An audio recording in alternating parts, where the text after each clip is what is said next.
Welcome back to Book Club. We're discussing the Silmarillion by J.R.R. Tolkien. So come on in, grab a cup of tea, and let's get started.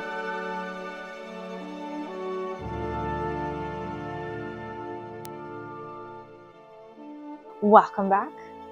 We are in chapter 3 of the Silmarillion, and I think this is where the lore of everything starts to get really interesting, and we are still tying into the major themes that are all through this book. And in this chapter, we have the arrival of the Elves. It is finally time. The Elves have arrived, and we are not the only ones who are excited. The Valar are very excited. But we have a problem. When the Elves arrive, Melkor is building up his strength. He has many evil servants. He has much influence in Middle-earth right now. And so the Valar, now they have discovered the Elves, they know where they are, and they take this opportunity to attack Melkor, capture Melkor, so that he is put away for the arrival of the Elves on Middle-earth. That's kind of the overview of this chapter. So let's dive in. Right away in this first paragraph, there's always something in the first paragraph. This is a pattern with me. But Middle-earth is in darkness under the stars. But it says, while the lamps had shone, growth began in Middle-earth, but now was checked, because all was again dark. Growing things need light, photosynthesis, so it's alluding to that. Everything is paused. But already the oldest living things had arisen. And immediately my mind went to Tom Bombadil. He is called the oldest. In the Lord of the Rings, in the Fellowship of the Rings, we meet Tom Bombadil, and he is called the oldest. There is mention here in the third chapter, before the elves show up, that already the oldest living things had arisen. So my hypothesis is that even now Tom is singing away and dancing among the trees, eating lovely goldberry, I believe. But the Valar are not coming very much to Middle-earth, but evil things are abroad in the shadowy lands of Middle-earth. And Yavanna is sad for her trees, and Orme is hunting on his steed, and he is hunting these monsters that are spreading from Melkor is in the north in his strength. He slept not, he watched and labored, and evil things that he had perverted walked abroad. And it's very important. This chapter establishes, as we'll see in a couple pages here, that Melkor cannot create life. Unlike a couple of the other Valar who have made the dwarves and who have made the shepherd of trees, the Ents, Melkor cannot make new things. He cannot create things, even though that is his greatest desire. He can only corrupt and pervert what Iluvatar has made, which is possibly even worse. And that includes things like the orcs. In this chapter, the origin of the orcs is detailed. And the Balrogs are Maiar. They are spirits who have taken on horrible flesh. And we have mentioned the stronghold of Angband, which is an important location for the rest of this story. That stronghold, it was under the command of Sauron, the lieutenant of Melkor. So Sauron is basically the second in command to Melkor, and Melkor has two base of operations, Autumno and Angband. Autumno is the big one with the deep caverns and the dungeons, and kind of that's Melkor's home base. And then his secondary location is Angband. So that just kind of gives you kind of a tier leveling of the servants of Melkor. Sauron is up there. Like, he is very powerful. The Valar are now concerned. They're concerned about the strength that Melkor has built up. They are concerned about the spread of the shadow from the north. They are concerned about the spread of his influence is quite staggering at this point. And Yavanna and Orme have conveyed that, because they are the two Valar who go abroad on Middle-earth quite frequently. And the reason why the Valar haven't done anything is because every time they go to battle with Melkor, it totally destroys the land where they battle, because it is like titans are at war with each other, and it is very destructive, because they did not want to destroy the land where the elves are, because they don't know where they were coming from. They didn't know where they would originate. And so they were waiting until they knew where the elves started from, so that they could protect them as they battled Melkor. So basically, Ivana and Orme kind of really to kick it into gear, like, let's do this. We are just letting him run wild, and this is not good. Tulkas, of course, is like, yes, I'm raring for a fight. We've been waiting way too long. Let's get moving. And Manwë asks Mandos to speak, and Mandos knows everything. He is in charge of the houses of the dead, the halls of the dead. He also he knows how everything will work out. I guess you could say he can see the future. It's less that he can see it, it's just that he knows what will occur, but he never says, he never proclaims, yeah, like, yes, this is true, we should do this, this is what's going to happen. He does not say it unless Manwë, king of the Valar, asks him to. Because as soon as Mandos says something is going to happen, it will happen. There is no changing it. And when this happens, it's called the Doom of Mandos. And this is key because if you recall in the Lord of the Rings stories, we have the location Mount Doom, which Sauron names. He names the volcano where he does the crafting of the ring. He names it Mount Doom because he's saying, my will and my ring is the most powerful. I win. He's usurping the Valar in naming Mount Doom. He's saying, nope, not Mandos's doom, not the doom of the Valar. I am the one who decides. Before they decide to whether to take up arms and to fight and to attack Melkor, Manwë bids Mandos to speak. And so he says, in this age, the children of Iluvatar shall come indeed, but they come not yet. Moreover, it is doom that the firstborn shall come in the darkness, and shall look first upon the stars. Great light shall be for their waning. To Varda ever shall they call at need. So he's saying this is for sure what is going to happen. And so he foretells that the firstborn of the children of Iluvatar, the elves, will be born under the cover of stars. And Varda, who is the Lady of the Stars, the Queen of the Valar, she hears Mandos's doom that the elves will arrive under her stars. And so she now takes special care to craft stars to set in the skies for places and time and storytelling. And my favorite part here, high in the north, as a challenge to Melkor, she set the crown of 7 mighty stars to swing the sickle of the Valar and a sign of doom. Just sticking it to the man kind of here.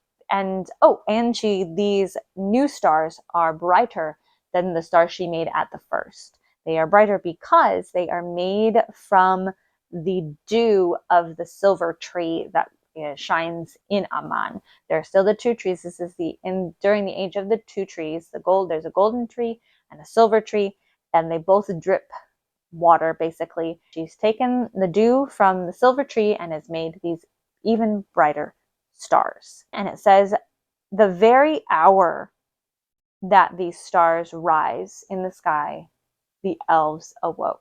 This is very reminiscent of the cover of the book. I don't know if you can see this super well. The cover of the book has people here on a shore, and they are staring and pointing up into the sky. It's a very beautiful picture. I wish it was bigger. The beginning of the elves is under starlight, near a running river. So those are 2 things that are very precious to elves. The sea and rivers, those are very important to them, and stars are very important to the elves. And we see that throughout the stories. And long they dwelt in their first home by the water under the stars, and walked the earth in wonder.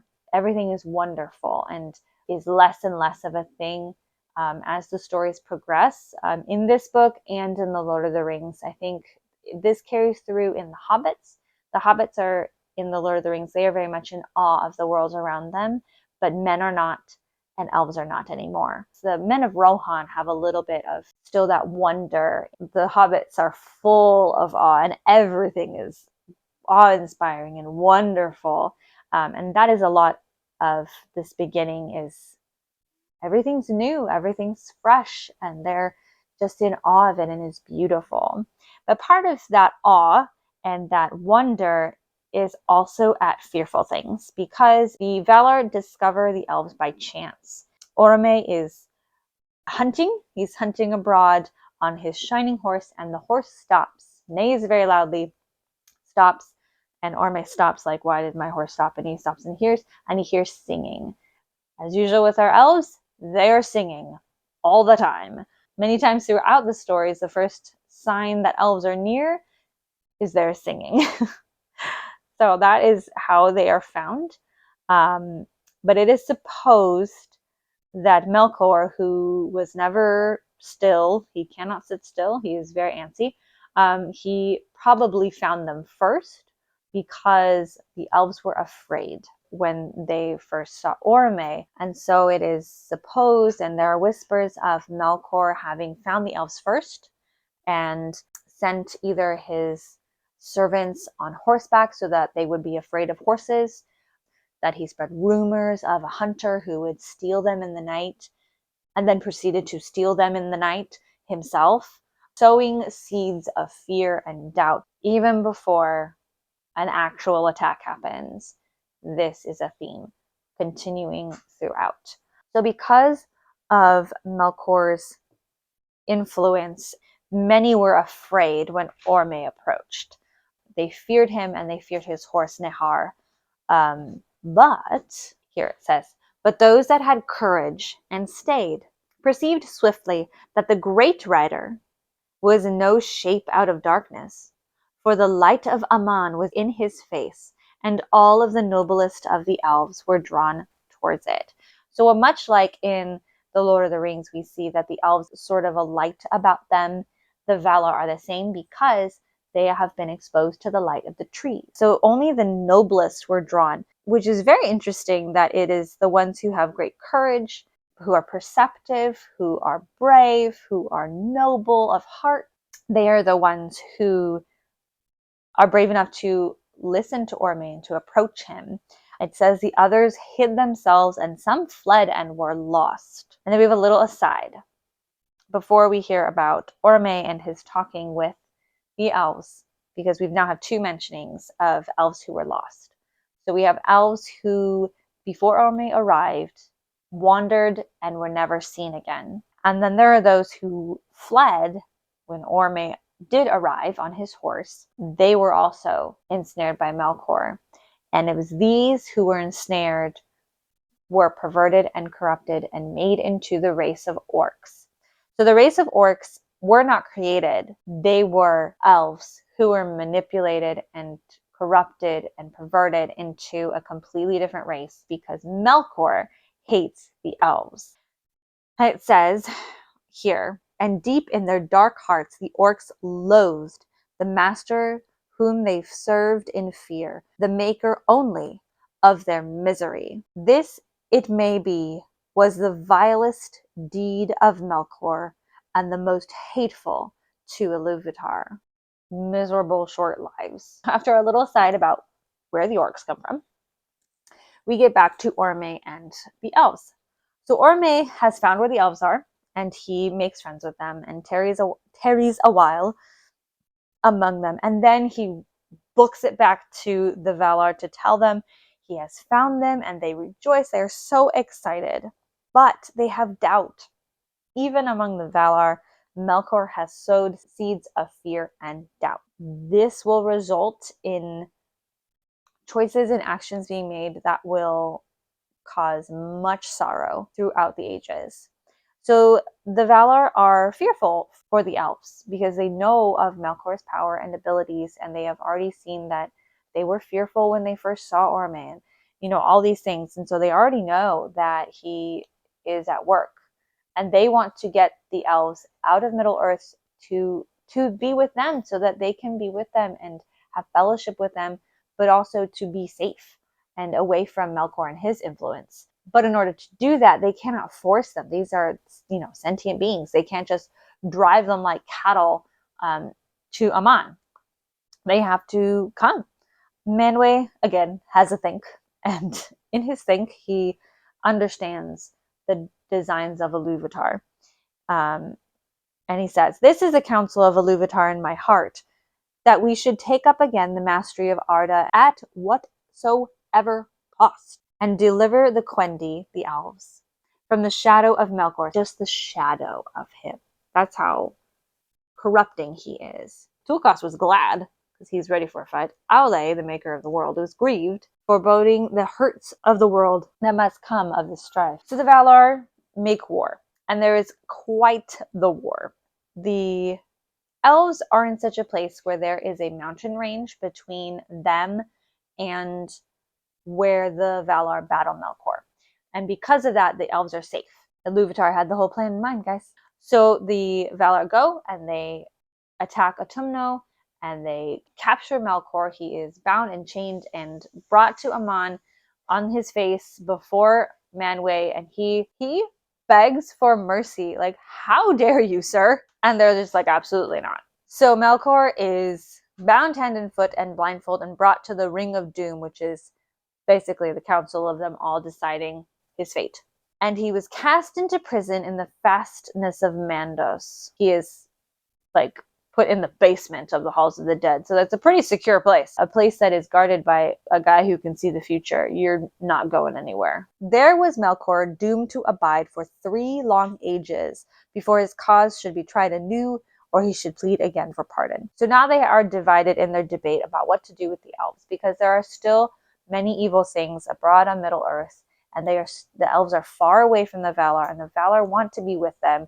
So they decide to bring the elves to the Valar so that they can be together. But the elves were first unwilling to hearken to the summons, for they had yet seen the Valar only in their wrath. The only exposure that the elves have at this point to the Valar is to see the fires and smoke rising above the mountains in their war against Melkor.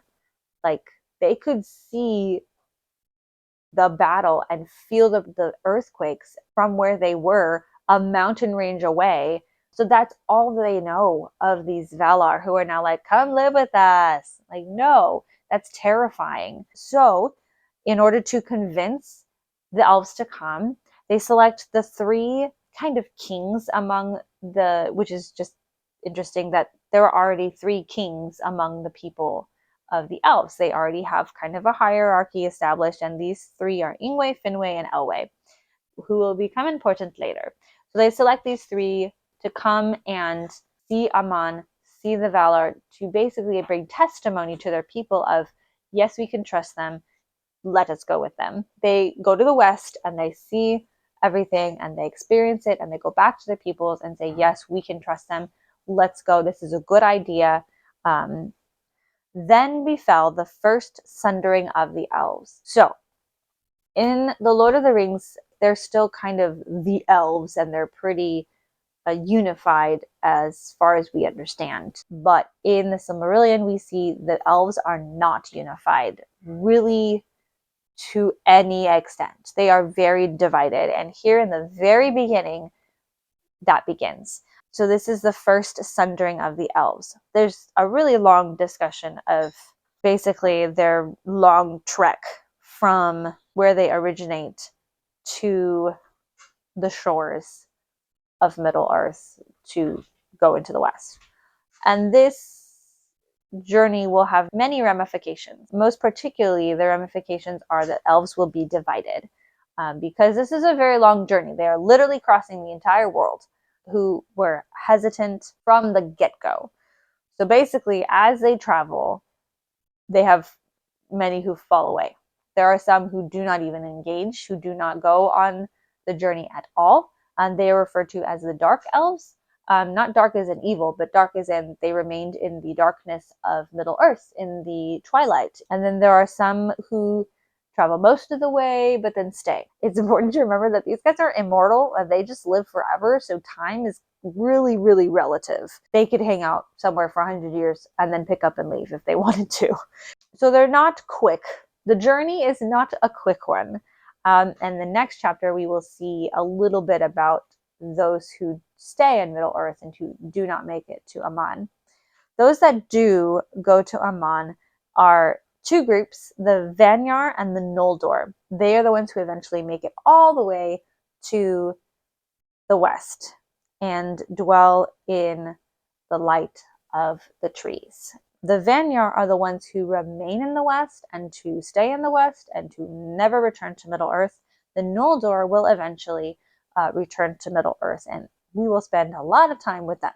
There's a lot more details as to what everybody's called. There's a lot of mentionings in here about different locations in Middle Earth. We have mention of the Blue Mountains. We have mention of the Misty Mountains. We have mention of Beleriand, which is where most of the Silmarillion takes place. Like I said, this journey of the elves from the east to the west takes a long time. There is a great number of them who do not even make it into Beleriand, which is the most western part of Middle Earth, until the sun and moon start rising. And that's for a while. Like, we're not even there yet. So this journey of the elves is a long one because they are enjoying Middle Earth, which the Valar made Middle Earth for the elves to enjoy. So you could argue that those who do not go into the West are actually fulfilling their purposes far better than their counterparts. The purpose that Iluvatar made them for,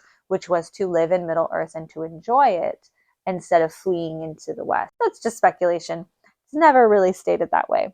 And so next week we will be talking about chapter 4, where a particular elf tarries in Middle Earth, and he stays, and we will find out why and what he does and all of those things. We will see you then. The leader. Bye.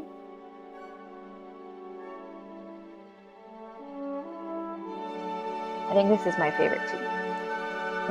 I think this is my favorite herbal tea to have at night.